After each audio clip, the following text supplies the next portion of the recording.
అందరికీ నమస్కారం. ఈరోజు మీతో షేర్ చేసుకునేటువంటి విషయం, ప్రపంచమంతా చాలా ప్రాంతాల్లో, ముఖ్యంగా తెలుగు రాష్ట్రాలు, మహారాష్ట్ర,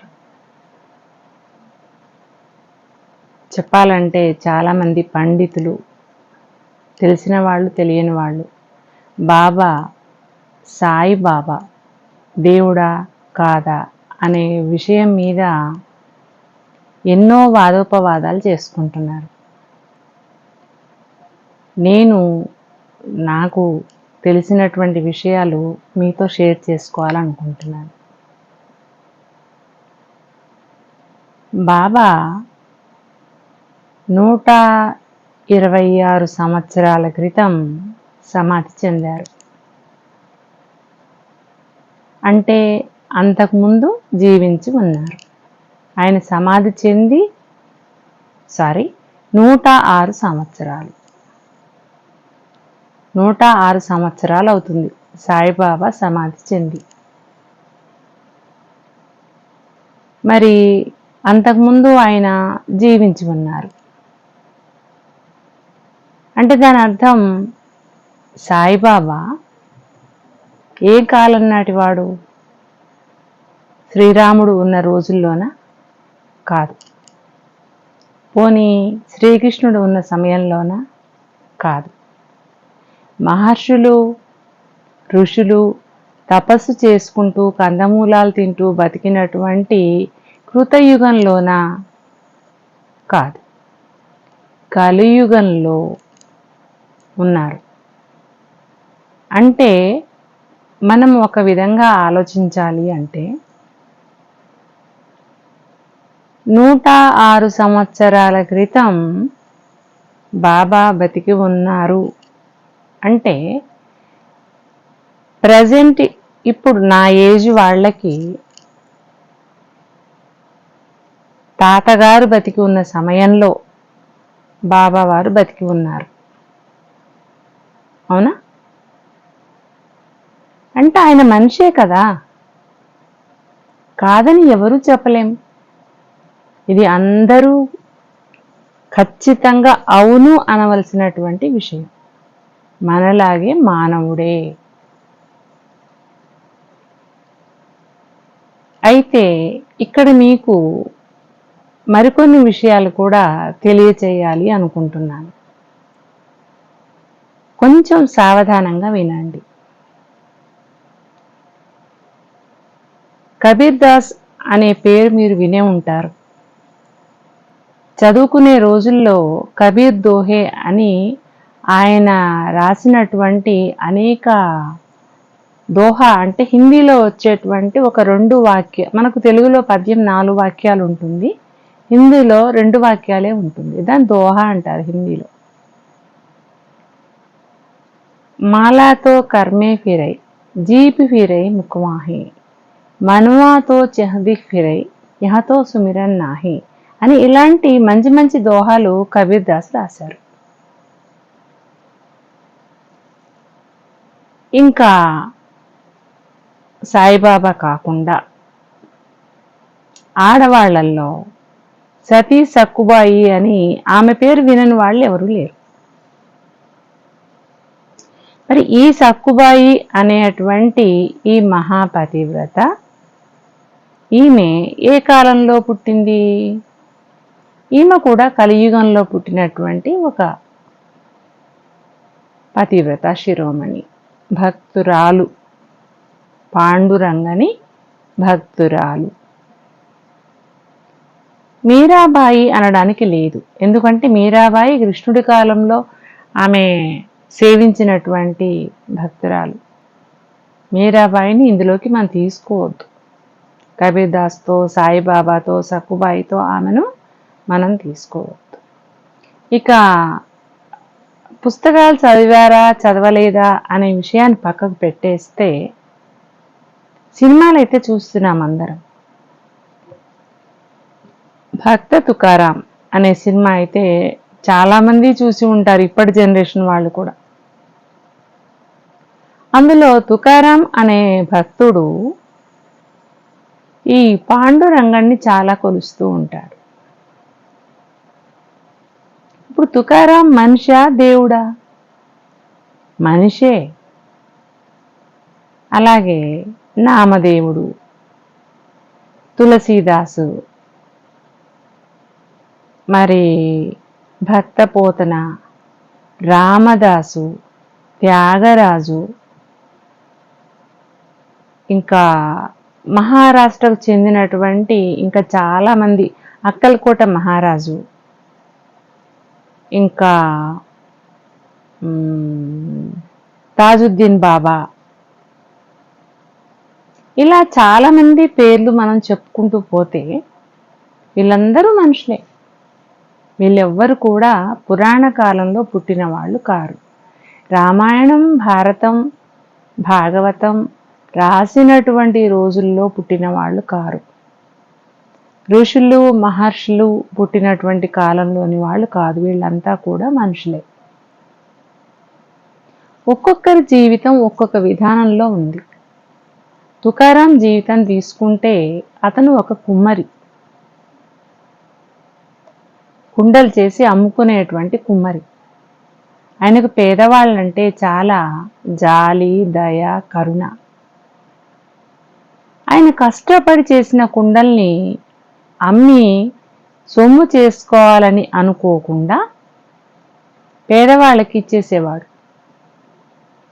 అతను చేసే పని భార్యకు నచ్చేది కాదు.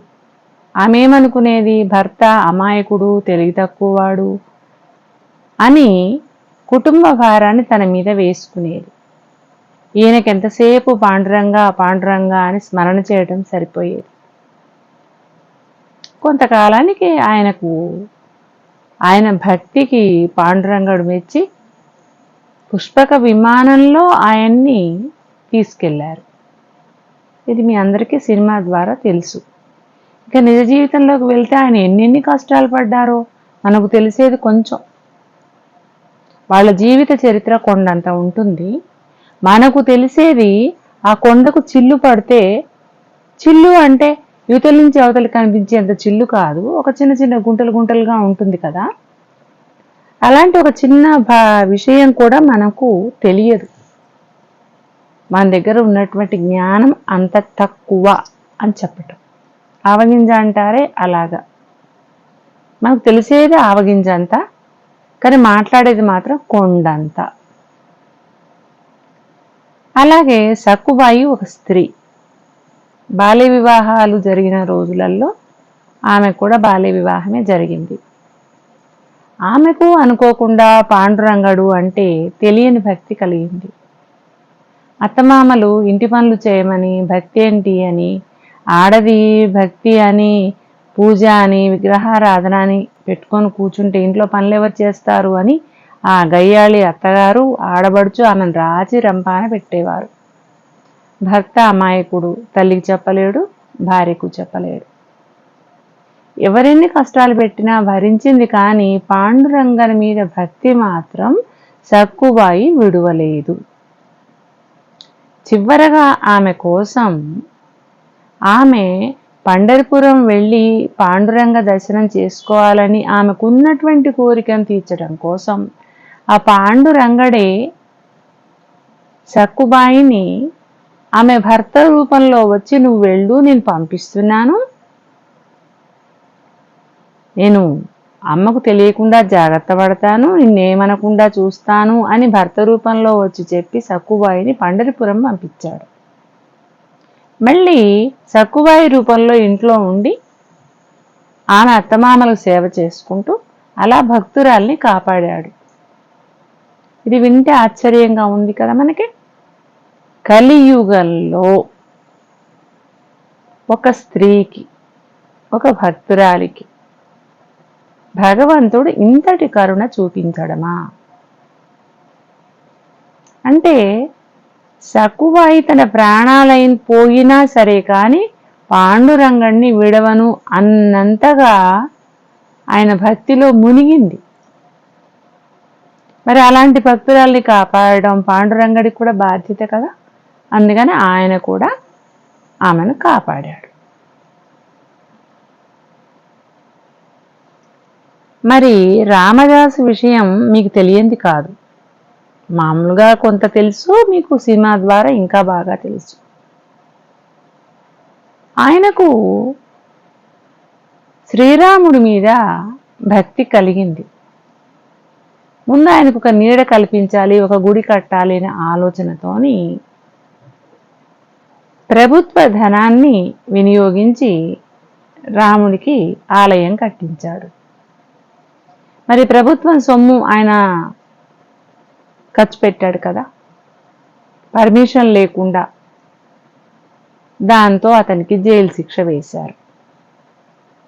భక్తుడికి దైవం మీద ఎంత ప్రేమ ఉంటుందో అంత కోపం కూడా వస్తుంది ఒక్కొక్కసారి. ఆ కోపంలో ఆయన, నేను నీకే కదా నగలు చేయించాను, నీకే కదా గుడి కట్టించాను, నీకే కదా ఎండకెండి వానకు తడుస్తున్నావని నేను కట్టాను, అది ఏమైనా నీ అత్తగారు నీ తల్లిగారు నీకు ఏమైనా పెట్టారా? కాదు కదా. మరి నేను ఇన్ని కష్టాలు పడుతుంటే నువ్వు రావేమయ్యా, కదలవేమయ్యా అని ఒక నిందాస్తుతి, తిడుతున్నట్టుగా అనిపిస్తున్నా అది తిట్టు కాదు. అది నువ్వు అంత గొప్పవాడివి, ఇంత గొప్పవాడివి, కానీ మరి నీకు ఇది కనిపించట్లేదా వాళ్ళు ఇలా బాధ పెడుతున్నారు అని వేడుకున్నాడు.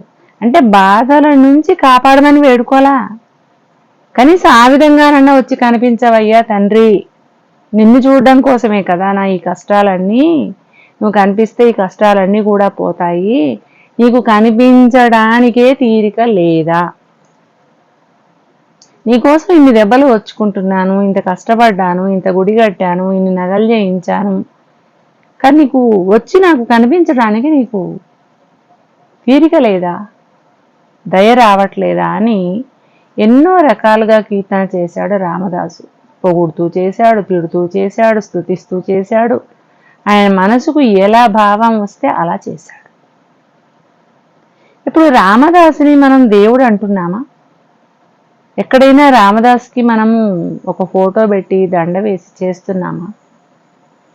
చెయ్యట్లేదు. రామదాసుది ఏ కులం? ఎందుకు ఆయన పాటలు మనం అందరం పాడుకుంటున్నాం? శ్రీరామనవమి వచ్చింది అంటే రామదాసు కీర్తన వినిపించని చోటు అనేది ఒకటి ఉందా? ఎంతమంది గాయకులు ఆ రామదాసు కీర్తనలు పాడుకుని సంతోషపడుతున్నారు, తరిస్తున్నారు వాళ్ళు కూడా. ఏ సంగీత జ్ఞానం లేని మనం కూడా విని ఆనందపడుతున్నాం. ఆయన కులం ఏంటి? ఏ పాఠ్య గ్రంథంలోనైనా రామదాసుది ఈ కులం ఆ కులం అని ఏమైనా రాశారా? కబీర్ దాస్. ఆయన ఎంత గొప్పవాడంటే, ఈరోజు నేను చెప్పేటువంటి వీడియో కొంచెం పెద్దగా ఉన్నా ఓపికగా వినండి. ఒక స్త్రీ భర్త చనిపోయాడని ఏడుస్తూ ఉందిట. అప్పుడు బయట అలా తిరుగుతున్నటువంటి కబీర్ దాస్కి ఆ స్త్రీ ఏడుస్తూ కనిపించింది. ఎవరో చెప్పారట ఆ స్త్రీకి, కబీర్ దాస్ దగ్గరికి వెళ్ళి ఆయన పాదాలు పట్టుకో, ఆయన నీ భర్తను బతికిస్తాడు అని. ఆమెకు ఆమె భర్త అంటే ఎంత ప్రేమ అంటే ఆయన్ని విడిచి ఉండలేదుట. ఇక ఆయన లేవడు, అతన్ని అయిపోయింది, చనిపోయాడు, దహనం చేయాలి అని అంటే ఆమె తట్టుకోలేక వెళ్ళి కబీర్ దాస్ పాదాలు పట్టుకుంది. నువ్వే బతికించగలవని అందరూ అంటున్నారు, నువ్వు ఎలాగైనా బతికించు నా భర్తని, ఆయన లేకపోతే నేను జీవించలేను అని అంది. అప్పుడు కబీర్ దాస్ ఏమన్నాడు, ముందుగా అందరనే మాట అదే ఉంటుంది, ఎవరైనా అవును నేను చేయగలను, నేను బతికించగలను అంటారా? అనరు. ఎవరంటారు? ఏ శక్తి లేనటువంటి వాళ్ళు గొప్పలకి అవతల వాళ్ళు మనని నువ్వు చెయ్యగలవు అన్నారు కదా అని, అవును నేను చేయగలను, కానీ ఇప్పుడు నాకు వేరే పని ఉండటం వల్ల ఇప్పుడు కుదరదు అన్నళ్ళు అబద్ధాలు ఆడేస్తారు. కానీ మహానుభావులు ఎప్పుడు అబద్ధం ఆడరు, వాళ్ళకు అవసరం లేదు. ఆయన ఏమన్నారు, నేను నీ భర్తను బతికించడం ఏంటమ్మా, నీకెవరు చెప్పారు ఈ విషయం?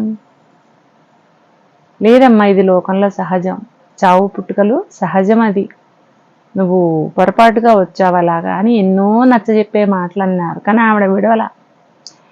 నేను నా భర్త లేకుండా నేను బతకలేను, నాకు నా భర్త కావాలి. మరి ఆ స్త్రీ భర్త లేకుండా ఉండలేను అన్నప్పుడు కావాలంటే తను కూడా చనిపోవచ్చు, కానీ ఆమెకు ఆలోచన రావట్లేదు, భర్తను బతికించుకోవాలనే ఆలోచన వస్తుంది. అప్పుడు కబీర్దాస్ ఏమన్నారు, నేను చెప్పినట్టు నువ్వు కొంచెం సేపు ప్రశాంతంగా కూర్చోగలిగితే నేను నీ భర్తను బతికించే ప్రయత్నం చేస్తాను అన్నారు. సరే అన్నది ఆ స్త్రీ, ఎందుకంటే భర్త బతుకుతాడు అనే ఆ సంతోషం ఆలోచన వచ్చింది కదా, అందుకని. అప్పుడు కబీర్దాస్ ఏం చేశారు, ఆమెకి శక్తిపాతం చేశారు. మనకు ఈ పదం కొంచెం వింతగా విచిత్రంగా ఉంటుంది. శక్తిపాతం, అసలు ఈ పదం ఏమిటి, అసలు దీనికి అర్థం ఏంటి, ఎలా చేస్తారు? వాళ్ళు నిరంతరం ధ్యానం చేసి, తపస్సు చేసి, జపం చేసి సంపాదించుకున్న శక్తిని వాళ్ళ మాడ ద్వారా, కంటి చూపు ద్వారా, చేతి స్పర్శ ద్వారా, మన చేత సేవ చేయించుకుని ఆ విధానం ద్వారా వాళ్ళ ఎనర్జీని మనలోకి పాస్ చేస్తారు, మన శరీరంలోకి ప్రవేశపెడతారు. ఇది శక్తిపాతం. వారికి ఉన్న శక్తిని మనలోకి ప్రవేశపెడతారు, అదే శక్తిపాతం.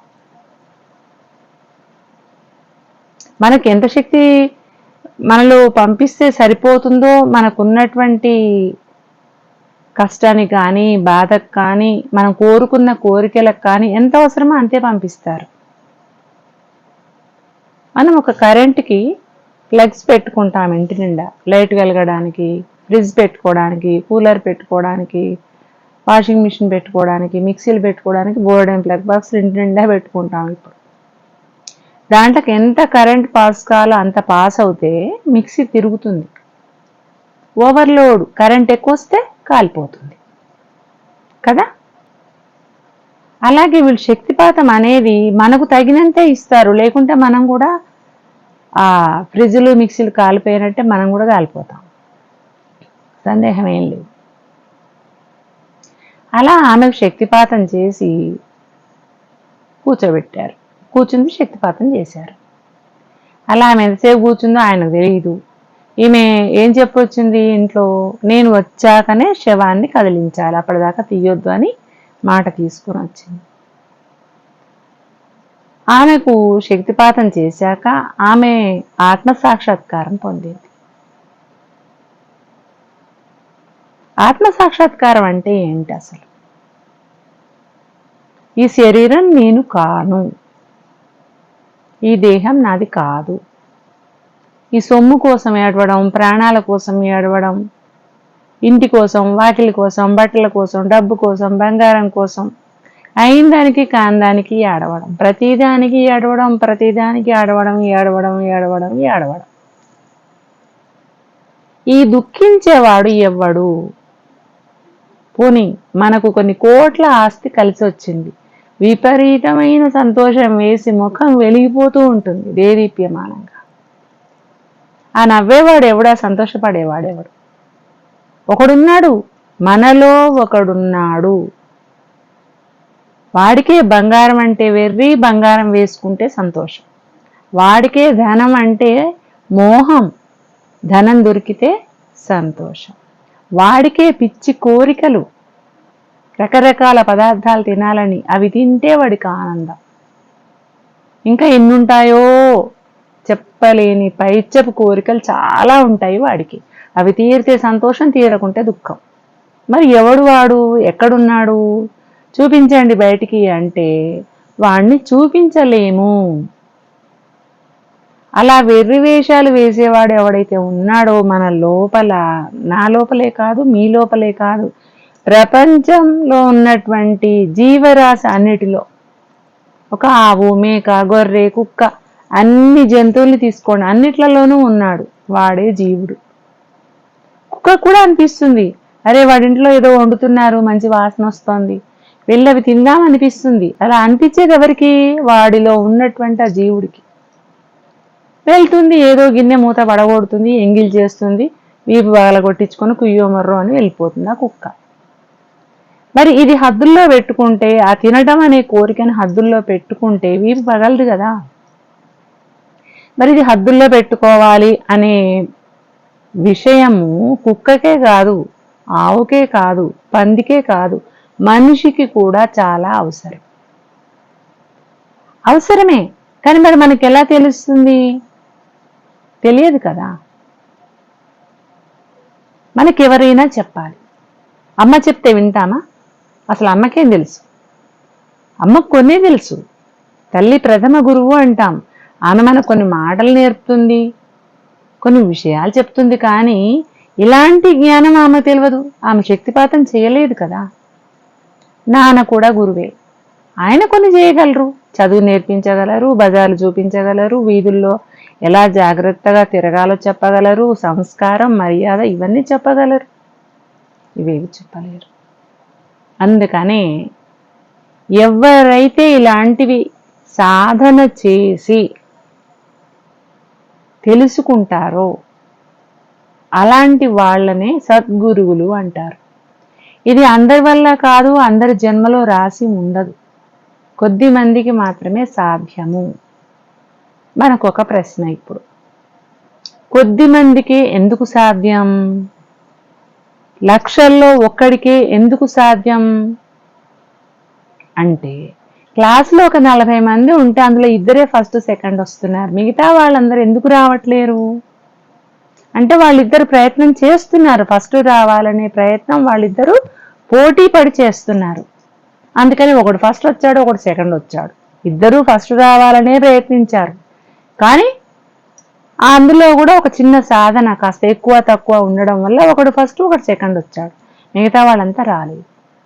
అలాగే లక్షల జనాభాలో ఎంతమందికి ఈ సంస్కారం, ఈ దేహం ఏమిటి, జ్ఞానం ఏమిటి, అసలు మనం ఏమిటి, మనం చదువుకుని ఏం చేయాలి, చదువుకోకుంటే ఏం చేయాలి, తినేది ఎందుకు, తినేవాడు ఎవడు, ఎందుకు ఈ తిండి తాపత్రయం ఏమిటి, ఈ దాహం ఏమిటి, ఈ ధనదాహం ఏమిటి, కామవాంఛలేమిటి, ఈ కోపాలేమిటి, తాపాలేమిటి, మన భూమి మీద పుట్టింది ఎందుకు, ఎందుకు చేస్తున్నాము, ఎందుకు పుడుతున్నాము, పుట్టేవాడు ఎవడి వల్ల పుడుతున్నాడు, చచ్చేవాడు ఎందుకు చేస్తున్నాడు, చచ్చివాడు ఎక్కడ పోతున్నాడు, మన గతులేమిటి, మన బతుకులేమిటి అని ఆలోచన కలిగేవాడు లక్షల్లో ఒక్కళ్ళో ఇద్దరో ఉంటారు.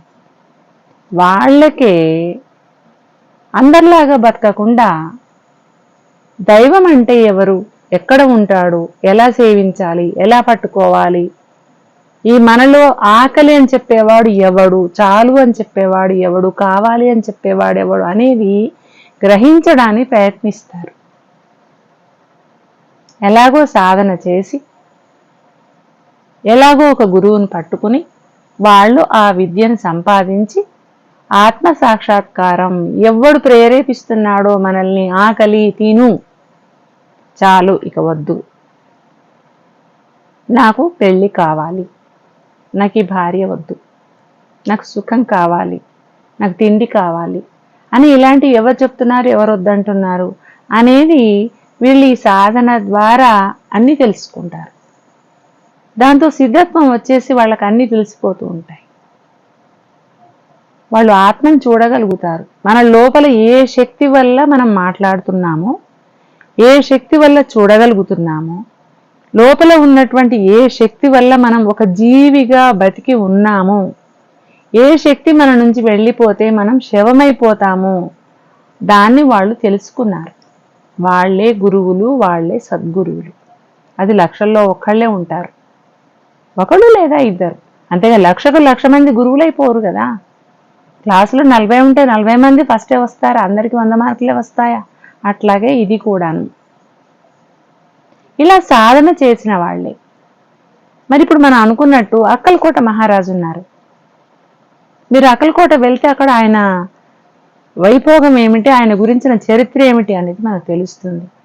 మనం అక్కలకోట మహారాజుది ఏ కులమో చెప్పండి. అక్కడ ఆయన గురించి ఎవరు గొడవ పడుతులేరు.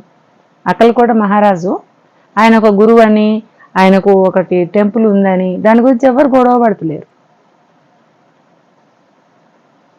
మరి తుకారాం గురించి చెప్తే కూడా ఎవరు గొడవ పడుతులేరు. కబీర్దాస్ గురించి చెప్తే కూడా ఎవరు గొడవ పడుతులేరు. కబీర్దాస్ కూడా పేరు వింటే మరి ముస్లిం లాగా ఉంది, కానీ ఆయన రామనామే చెప్పాడు. మరి అటు ముస్లిమ్స్ గొడవ పెట్టలేదు, రామ అన్నాడు, కబీర్దాస్ మాకు వద్దని. ఇటు హిందువులు గొడవ పెట్టలేదు, ఆయన రామ అన్నాడు, కానీ ఆయన ముస్లిం అని. కులం తెలియనటువంటి సద్గురువులు చాలామంది ఉన్నారు. మనకెవ్వరికీ పేరు తెలియని వాళ్ళు చాలామంది ఉన్నారు, ఎంతో కొంత పేరు తెలిసిన వాళ్ళు చాలామంది ఉన్నారు. నెల్లూరు జిల్లాకి దగ్గరలో ఉన్నటువంటి గొలగమూడి అనే ఊరిలో వెంకయ్య స్వామి అని ఉంటారు. అక్కడి వాళ్ళందరూ ఆయన్ని అవధూత అంటారు.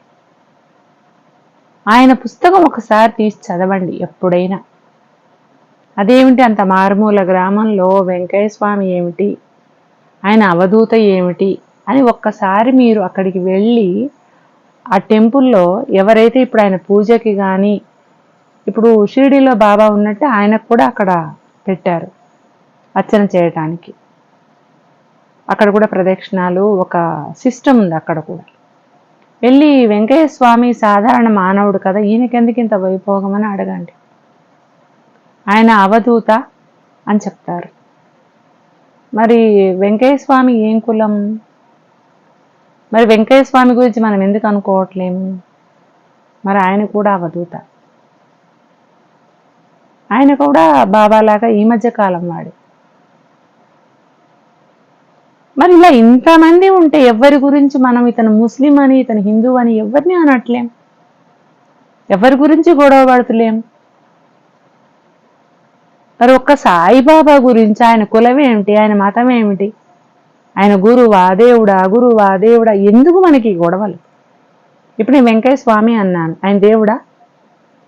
కబీర్ దాస్ అన్నాను, ఆయన దేవుడా? అక్కల్కోట మహారాజు అన్నాను, ఆయన దేవుడా? అంతెందుకు అరుణాచలం ప్రతిరోజు కొన్ని కోట్ల మంది, కొన్ని లక్షల మంది వెళ్ళొస్తూ ఉంటారు, గిరిప్రదక్షిణ చేస్తూ ఉంటారు. ఈ మధ్య కాలంలో ఎక్కువ ప్రచారం జరిగి రమణ మహర్షి వారి ఆశ్రమానికి వెళ్తున్నారు, అరుణాచలం వెళ్తున్నారు. సరే, ఆయనకు రమణ మహర్షి జన్మ కంటే ముందు కాలంలో ఆయన ఏ అవతారమో ఎవరో మనకు తెలియదు. మనకు తెలిసింది రమణ మహర్షి అని. ఆయన మౌనంగా ఉండి తెలుసుకున్నారు. వాళ్ళు ఆత్మ సాక్షాత్కారం పొందడం అనేది విభిన్నమైన మార్గాల్లో పొందుతున్నారు. మరి ఇప్పుడు రమణ మహర్షి వారిని ఏమంటున్నారు లోకమంతా? దేవుడు అంటున్నారా, గురువు అంటున్నారా? అక్కడ ఉన్న శివలింగం అగ్నిలింగం అంటున్నారు. మరి మహర్షి వారిని ఏమంటున్నారు? అక్కడ ఉన్న రమణ మహర్షి వారిని ఏమంటున్నారు? లింగం ఓకే, అక్కడ ఉన్నటువంటి కొండ మీద జ్యోతి వెలిగిస్తారు, కృత్తికా దీపం వెలిగిస్తారు, ఆ దీప దర్శనానికి చాలా మంది వెళ్తారు. అక్కడ ఉన్న శివలింగం అగ్నిలింగం అది చూడడం కోసం బ్రహ్మ విష్ణువు ఎన్నో ప్రయత్నాలు చేశారు. ఈ స్టోరీ అంతా పక్కన పెట్టేద్దాం. రమణ మహర్షి వారి గురించి మాట్లాడుకుందాం. ఆయన దేవుడా మనిషా? ఎంతమంది విదేశీయులు స్వదేశీయులు అనేక ప్రాంతాల నుంచి ఆయన ఆశ్రమానికి వెళ్ళి నెలలు సంవత్సరాలు అక్కడే ఉండి ఆయన సేవిస్తున్నారు, పూజిస్తున్నారు, ధ్యానిస్తున్నారు. అక్కడ ఒక రూమ్లో ఉండి మెడిటేషన్ చేస్తున్నారు. మరి రమణ మహర్షి వారి గురించి ఆయన దేవుడా, ఆయన కులం ఏంది, ఆయన మతం ఏందని ఎవరెందుకు అడగట్లేరు? ఒక గురువు తయారు కావడానికి, ఒక సద్గురువు తయారు కావడానికి, ఆత్మ దర్శనం పొందడానికి ప్రత్యేకమైన కులం అంటూ ఒకటి ఉంటుందా? ఏ కులంలో పుడితే ఆత్మసాక్షాత్కారం అవుతుంది, ఏ కులంలో పుడితే ఆత్మసాక్షాత్కారం అవ్వదు అనేది ఏమైనా బేసిక్స్ ఉన్నాయా? మనం ఏ దగ్గర నుంచి జెడ్ వరకు నేర్చుకుంటే ఆంగ్లం నేర్చుకోగలం. అట్లా ఏమైనా బేసిక్ ఉందా? ఇవి నేర్చుకుంటే మనకు అవ్వొస్తుందని? నిగ్రహించే శక్తి మన దగ్గర ఉండాలి, పూర్వజన్మ సుకృతం మన దగ్గర ఉండాలి, మనకు ఆ సాధనలో మనకు మనసు ఉండాలి. 2 నిమిషాలు ఇలా కళ్ళు మూసుకొని ధ్యానం చేద్దామంటే ఎన్నో గుర్తొస్తాయి. పొయ్యి మీద పెట్టిన టీ గుర్తొస్తుంది, అంతకితం తిన్న కూర బాగలేదని గుర్తొస్తుంది, మళ్ళీ చేసుకునే కూర మంచిగా చేసుకోవాలని గుర్తొస్తుంది, మన ఊరెళ్ళిన పెళ్ళాం గుర్తొస్తుంది, ఎల్లుండి ఇంటికి వచ్చే బిడ్డ గుర్తొస్తుంది. అంతే తప్పిస్తే ధ్యానం కుదరదు. మరి వాళ్ళందరూ సంవత్సరాలకు సంవత్సరాలు ధ్యానంలో కూర్చున్నారు. వాళ్ళు ఊరికే రాలే, వాళ్ళకి కష్టపడకుండా ఏదీ రాదు. ఓ అరగంట కష్టపడితే అన్నం వండగలుగుతాం. మరి ఊరికే ఏం కష్టపడకుండా ఆత్మసాక్షాత్కారం ఎలా జరుగుతుంది? మరి వాళ్ళు పడ్డ శ్రమకి వాళ్ళని గురువులనే పిలుస్తారు కదా. సరే, మరి సాయిబాబా ఏ కులం? ఎవరు చూశారు ఏ కులమని? ఆయన ఎవరింట్లోనైనా ఒక బిడ్డగా పుట్టగా చూశారా? ఏ తెల్లైనా పాలిస్తుంటే చూశారా? ఏ తండ్రైనా భుజంలో ఎత్తుకొని తిరుగుతుంటే చూశారా? ఎక్కడైనా స్కూల్లో చదువుతుంటే చూశారా? ఎవరైనా వేలు పట్టుకుని నడిపిస్తుంటే చూశారా? మరి అలాంటి వాడికి కులము మతము మనం ఎలా చెప్పగలం? చెప్పలేం కదా. మరి అలాంటప్పుడు ఆయన కులమేంటి, ఆయన కులమేంటి, ఆయన మీ దేవుడు, ఆయన మా దేవుడు, ఆయన మీ దేవుడు, ఈయన మా దేవుడు అని సాయిబాబా ఏ కులమైతే మనకెందుకు? విగ్రహారాధన అది ఇవాళ కాదు. విగ్రహారాధన అనేది ఎప్పుడో కొన్ని వందల సంవత్సరాల నుంచి వస్తోంది మనకి విగ్రహారాధన. మనం చిన్నప్పుడు చదువుకున్న పాఠ్యాంశాల్లోనే విగ్రహారాధన వద్దని చెప్పిన వాళ్ళు ఉన్నారు, విగ్రహారాధన చెయ్యవచ్చును అని చెప్పిన వాళ్ళు ఉన్నారు. ఏ విగ్రహం లేకుండా కళ్ళు మూసుకుంటే మనసు స్థిరపడదు. నేను ఇందాక చెప్పినట్టు ఊరు వెళ్ళిన వాళ్ళు, ఊరు నుంచి వచ్చేవాళ్ళు, చచ్చిన వాళ్ళు, బతికిన వాళ్ళందరూ గుర్తొస్తారు. అదే ఎదురుగా ఏదో ఒక ఫోటో ఉంటే మనసు దాని మీద లగ్నం అవుతుంది. అందుకని విగ్రహారాధన ముఖ్యమని చెప్పారు. మనకు నచ్చిన విగ్రహాన్ని పెట్టుకొని పూజిస్తాం. కొద్దిమందికి ఇద్దరు ముగ్గురు నచ్చుతారు. ఒక సందర్భంలో రాముడు గొప్పవాడని రాముడిది తెచ్చి పెట్టుకుంటారు. మళ్ళీ ప్రదేశానికి వెళ్ళినప్పుడు కృష్ణుడు గొప్పగా అనిపించి కృష్ణుని పెట్టుకుంటారు. ఇంకో చోటికి పోతే అమ్మవారు గొప్ప అని అమ్మవారిని పెట్టుకుంటారు. తప్పేముంది? కాబట్టి ఈ ముగ్గురులో ఎవరి మీద సాధన ఎక్కువ చేస్తారు, ఎవరి వల్ల తను శక్తిని పొందుతాడు అనేది ముఖ్యం. ముగ్గురిని ఎవరు చేయరు, ఎవరినో ఒకళ్ళని బాగా పట్టుకుంటారు. మనకు 6 సబ్జెక్టులు ఉంటాయి చదవడానికి. కానీ మనము టీచింగ్లోకి వెళ్ళాలంటే 6 సబ్జెక్టులో టీచర్గా వెళ్తామా? నేనే తెలుగు టీచర్ని, నేనే హిందీ టీచర్ని, నేనే ఇంగ్లీష్ టీచర్ని, నేనే మ్యాథ్స్ టీచర్ని, నేనే సైన్స్, నేనే సోషల్, అలా ఉంటుందా ఎక్కడైనా? ఉండదు. 6 చదువుకుంటాం, అన్నిట్లలో మార్కులు తెచ్చుకుంటాం, బాగానే ఫస్ట్ ర్యాంక్ తెచ్చుకుంటాం, గొప్ప అనుకుంటాం. కానీ మళ్ళీ మనం ఒక ప్రొఫెషనల్గా, ఒక టీచర్గా, ఒక లెక్చరర్గా వెళ్ళాలి అని అంటే మనకి ఎందులో ఇష్టం ఎక్కువ ఉందో, మక్కువ ఉందో ఆ సబ్జెక్టు తీసుకుని అందులో మనం ముందుకెళ్ళి ఉద్యోగం సంపాదించుకుంటాం. అలాగే ఇంటి నిండా విగ్రహాలు ఉన్నా కూడా అందులో ఒక్కరి మీదే మనకు మనసు కుదురుతుంది. ఆ ఒక్కరి మీదే ధ్యానం చేసి మనం వారి అనుగ్రహాన్ని పొంది ఆత్మసాక్షాత్కారం పొందే అవకాశాలు ఉంటాయి. ఎవరు అంత తీవ్రతరంగా సాధన చేస్తారో వాళ్ళకి మాత్రమే అవుతుంది. ఊరికే ఫోటో తుడిచి, బొట్టు పెట్టి, అగరబత్తి వెలిగించి, దీపం వేసి, హారతిచ్చి, 2 పాటలు పాడి, అబ్బా నేను రోజు 4 గంటలు ఉదయం సాయంత్రం చేశాను, గొప్పలు కొట్టుకుంటే రాదు. నీ మనసులో నిరంతరం ఎప్పుడైతే సాధన ఉంటుందో అది వాళ్ళకే సిద్ధిస్తుంది. గొప్పలు కొట్టేవాడికి గొప్పలే మిగులుతాయి, సాధన చేసేవాడికి సాధన సిద్ధిస్తుంది. మరి సాయి అనే పేరే పెట్టుకోవద్దు, సాయిబాబా గుళ్ళే ఉండొద్దు, సాయిబాబా విగ్రహాలే ఉండొద్దు, అసలు సాయి దేవుడే కాదు. మరి సాయి దేవుడు అని ఎవరు చెప్పారు? సాయి దేవుడు కాదు, దేవుడు కాదు, దేవుడు కాదు అని వాదిస్తున్నారే, మరి దేవుడు అని నీతో ఎవరు వాదించారు? ఎవరు వాదించలేదు. ఆయన ఒక గురువు, ఆయన ఒక అవధూత, ఆయనకు తల్లి తండ్రి లేరు. భగవంతుని కృప వల్ల భూమి మీద పుట్టినటువంటి ఏ తల్లికి తండ్రికి పుట్టకుండా ఎవరికీ తెలియని విధానంలో భూమి మీదకి వచ్చినటువంటి ఒక అవధూత. ఆయన కొన్నాళ్ళు జీవించి ఉన్నారు, కొన్ని అద్భుతాలు చేశారు, కొన్ని మహిమలు చేశారు, కొన్ని వ్యాధులు తగ్గించారు, చాలామంది శిష్యుల్ని పొందారు. అందుకే ఆయనకు ఈరోజు అంత ఘనకీర్తి షిరిడిలో ఉంది. ఇప్పటికీ 4 హారతులు నడుస్తున్నాయి. మీకు తెలిసి సాయి అని పేరు పెట్టుకున్నటువంటి ఎంతమంది తెలుసో చెప్పండి? ఇప్పటి కాలం వాళ్ళని వదిలేద్దాం, వీళ్ళకి పిచ్చులు ఎక్కువ, అందుకని సాయి అని పెట్టుకున్నారు అనుకున్నా. మరి నా చిన్నతనంలో ఒక 90 ఏళ్ల ముసలివాడు ఉన్నాడు. నేను ఒక 6-7 సంవత్సరాలు ఉన్న సమయంలో 90 సంవత్సరాలు ఉన్నటువంటి ఒక ముసలివాడు మా ఇంటికి వచ్చాడు. అతని పేరు సాయి. మరి అప్పటికే సాయి అని పేరు పెట్టుకుంటున్నారు. ఎట్లా పెట్టుకుంటున్నారు అంటే వాళ్ళ సాయి మీద నమ్మకం ఉంది, అభిమానం ఉంది, భక్తి ఉంది, ప్రేమ ఉంది. మనకు ఒక 2 పూటల రుచిగా వండి పెడితే ఎవరైనా ఎక్కడికైనా పోయినప్పుడు వాళ్ళని మనము ఎన్నో రోజులు గుర్తుపెట్టుకొని వాళ్ళు చాలా మంచివాళ్ళండి, చక్కగా ఆదరించాలని గుర్తుపెట్టుకుంటాం. ఎంతో మందికి జీవితాన్ని ప్రసాదించిన బాబాను గుర్తుపెట్టుకుంటే, పూజిస్తే, ఆరాధిస్తే, ఇష్టమైన వాళ్ళు గుడిగట్టి ఆరాధిస్తే, మరి వ్యాఖ్యానం చేసేవాళ్ళం మనకేం బాధ? మనం ఎందుకు వ్యాఖ్యానం చేయాలి? సాయి అని పేరు పెట్టుకుంటే మనకేం బాధ? వాళ్ళ ఇంట్లో సాయి విగ్రహం పెట్టుకుంటే మనకేం బాధ? వాళ్ళ ఇంట్లో సాయి ఫోటో పెట్టుకుంటే మనకేం బాధ? సాయి ఏ కులం అయితే మనకేంటి? నీకు నచ్చలేదనుకో ఊరుకో, నచ్చిన వాళ్ళు ఆరాధిస్తారు. నీకు నచ్చిన వాళ్ళు నీతో ఫ్రెండ్షిప్ చేస్తారు, నీకు నచ్చని వాళ్ళు నీకు దూరంగా ఉంటారు. అలాగే సాయి నచ్చిన వాళ్ళు సాయిని ఆరాధిస్తారు. మనకు సమయానికి ప్రాణం పోతుంది అంటే డబ్బులు ఎక్కడా పుట్టకపోతే ఏడుస్తాం. కరెక్ట్గా మనకు అదే సమయానికి ఎవడైనా వచ్చి ఎంత డబ్బు అవసరమో అంత డబ్బు ఇచ్చి నీకేం పర్వాలేదు అని మనల్ని కానీ మన వాళ్ళని కానీ బతికిస్తే ఏమంటాం? దేవుడు నీ రూపంలో వచ్చాడు, నువ్వే దేవుడివి అంటాం. నువ్వే దేవుడివి, మాకు సమయానికి వచ్చి ప్రాణం పోసావు, నువ్వు డబ్బులు ఇవ్వకపోతే మేము వచ్చేవాళ్ళం అంటాం. చూసారా, సమయానికి డబ్బులు ఇచ్చిన వాడే దేవుడైతే మరి ఆయన ఎన్నెన్నో చేశారు. ఆయన్ని దేవుడని వాళ్ళు కొలుస్తున్నారు.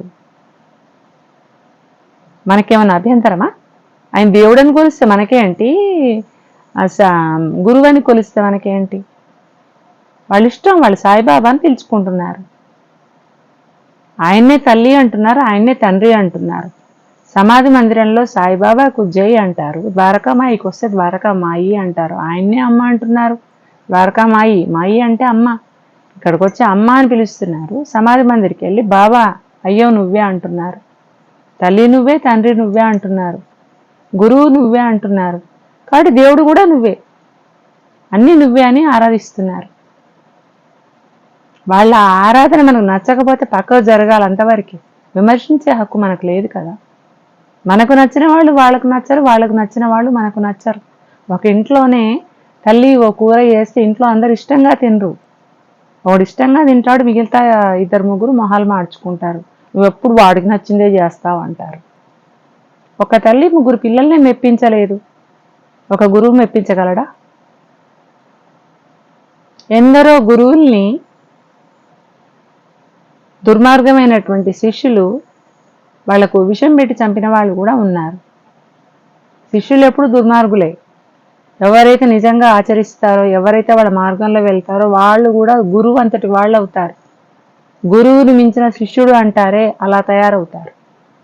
ఎవరైతే అలా చేరుకోలేక అసూయతోటి గురువుగారి మీద నిందలు వేస్తూ విమర్శిస్తూ అతని ముందు మంచిగా ఉంటూ అతని వెనక చెడు చేస్తారే దుర్మార్గులు, అలాంటి వాళ్ళే నీచులు.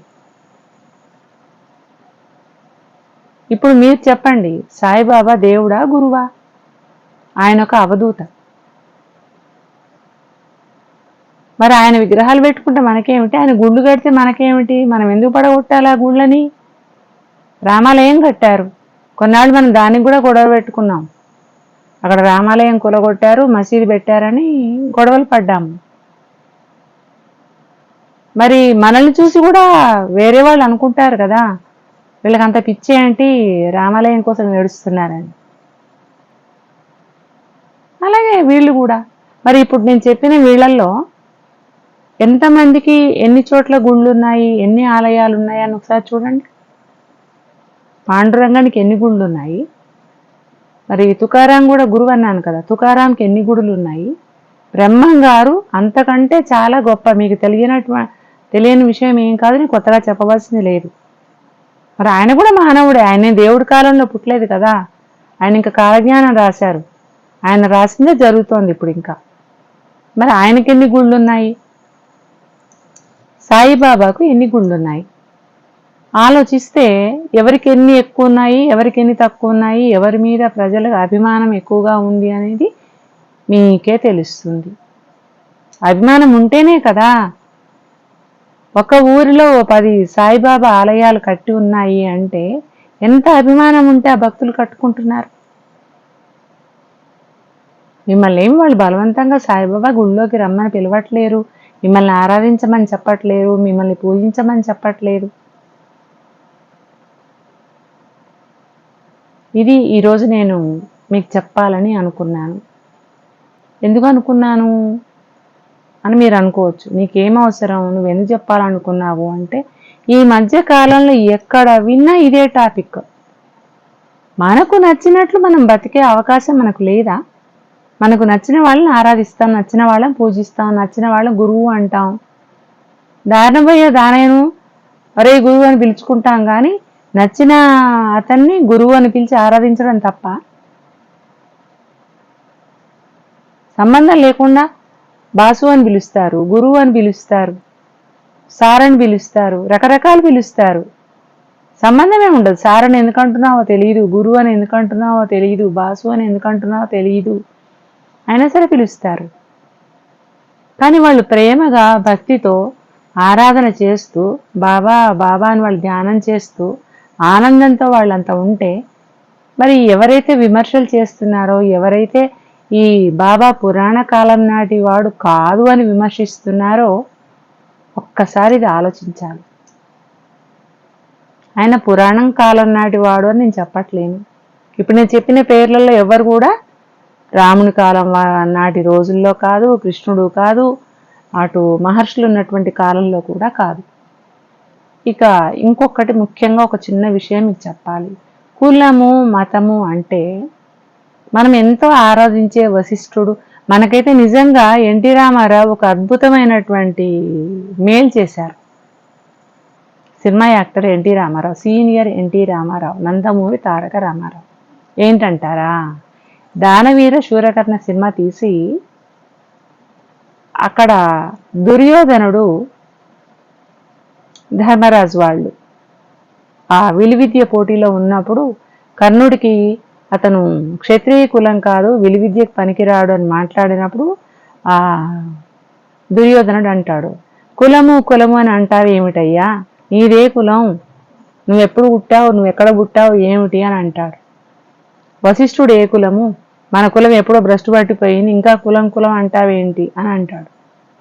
విన్నారా? మరి ఆ వశిష్ఠుడే శ్రీరామచంద్రునికి గురువు.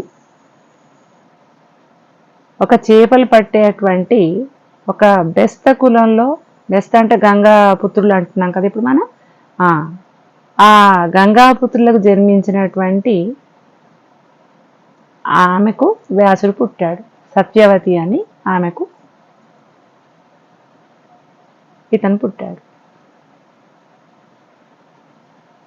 వ్యాసుడు పుట్టాడు. వశిష్ఠుడు కాదు, వ్యాసుడు పుట్టాడు. మరి ఆ వ్యాసుడు రాసినవే కదా ఈ భారతం భాగవతం ఇవన్నీ కూడా. మరి వ్యాసుడు ఏ కులం వాడు? మరి భారతం భాగవతం విసిరేస్తున్నామా, ఆరాధించట్లేమా, కళ్ళకు అద్దుకుని చదవటం లేమా, పారాయణం చేయట్లేమా? మరి ఎందరో మహర్షులు ఉన్నారు, వాళ్ళది ఏ కులం, ఏ మతం? అరుంధతి ఏ కులం స్త్రీ? మరి ఆమె ఎందుకు సప్త ఋషుల్లో ఆమె కూడా భాగం వచ్చింది, మిగతా ఋషుల భార్యలకు రాలేదు, ఈమెకు మాత్రమే అక్కడ ప్రత్యేకమైన స్థానం వచ్చింది. అంతేకాదు పెళ్లిల్లో కూడా అరుంధతి నక్షత్రాన్ని చూస్తేనే ఆ జంటకు అన్యోన్యమైన జంట అవుతారని ఉదాహరణకి ఆమెను చూపిస్తూ ఉంటారు. పెళ్లి కాగానే పట్టపగలు పెళ్ళైనా అక్కడ నక్షత్రం కనిపించకపోయినా ఆచార ప్రకారంగా అరుంధతీ దేవిని దర్శించుకున్నట్టుగానే చూపిస్తారు. చూసారా ఆమె ఎంత గొప్ప ఋషిపత్ని. వీళ్ళందరికీ కులాలు వెతుక్కుంటూ కూర్చుంటే అసలు మనకున్నటువంటి మీ గోత్రం చెప్పండి అంటారు. ఆ గోత్రానికి కొద్దిమంది ఋషులు ఉంటారు. ఆ ఋషులు ఏ కులంలో పుట్టారు మనకు తెలుసా? తెలియదు కదా. మరి వాళ్ళది గొప్ప కులం కాకపోతే మరి మనం ఇక గోత్రం మానేస్తామా? అందుకని గొప్ప వాళ్ళ కులం ఎప్పుడు కూడా ఎంచకూడదు. గొప్ప వాళ్ళ కులం ఎప్పుడు కూడా ఎంచకూడదు.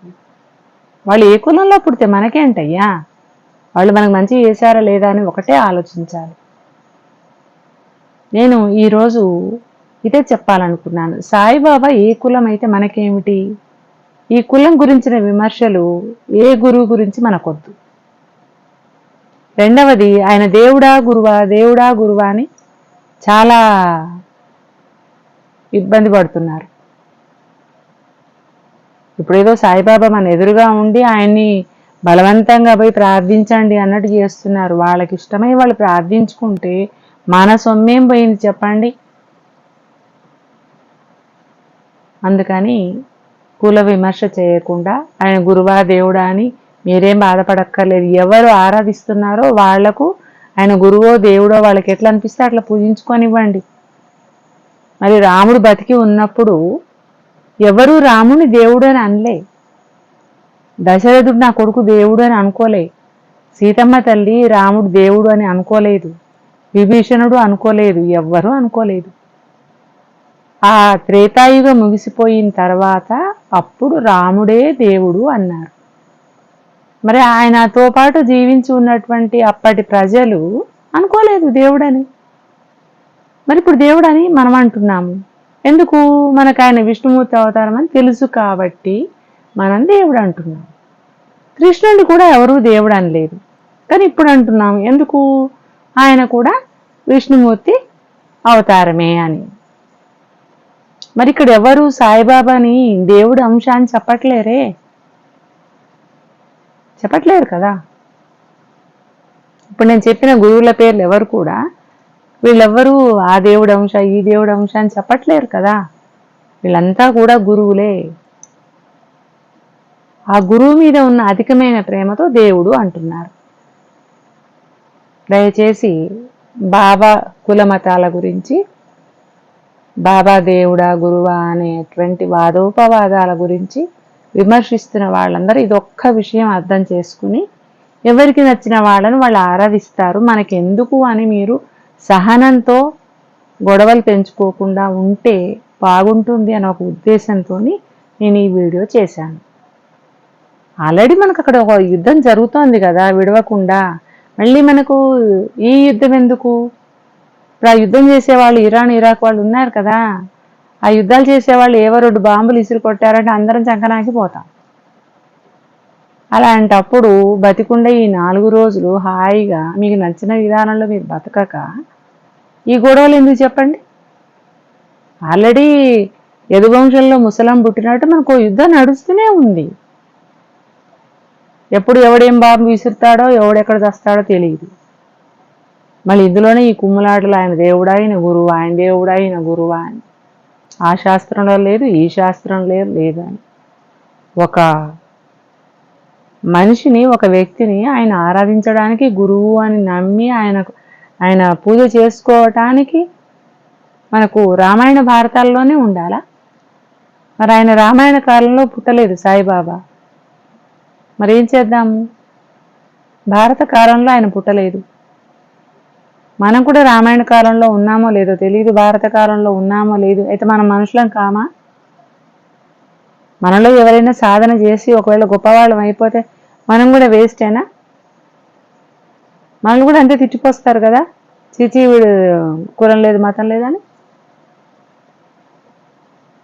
ఎందుకు పనికొస్తాయి కులాలు మతాలు? నాలుగు గీసుకోవడానికి కూడా పనికిరావు. ఒకప్పుడు ఏదో ఎవరి కుల వృత్తి వాళ్ళు చేసుకొని బతకడానికి పనికొస్తాయని రకరకాల కులాలు పెట్టి నువ్వు ఈ పని చెయ్యి ఇలా బతుకొని అన్నారు. వాటినే పట్టుకొని ఏళ్లకు ఏళ్ళు కులాలు మతాలు. ఓ పక్కన కులం వద్దురా బాబు అందరం సమానమే అని చెప్తూనే ఉంటారు. మళ్ళీ ఓ పక్కన నీది కులం. ఏదేమైనా ఇవాళ వీడియో చాలా పెద్దగా అయింది. మీరు ఓపికగా విన్నందుకు చాలా చాలా థ్యాంక్స్. అది ఆచరణలో పెడితే కొన్ని వందల వేల లక్షలకు తగ్ఞతలు మీకు. Thank you.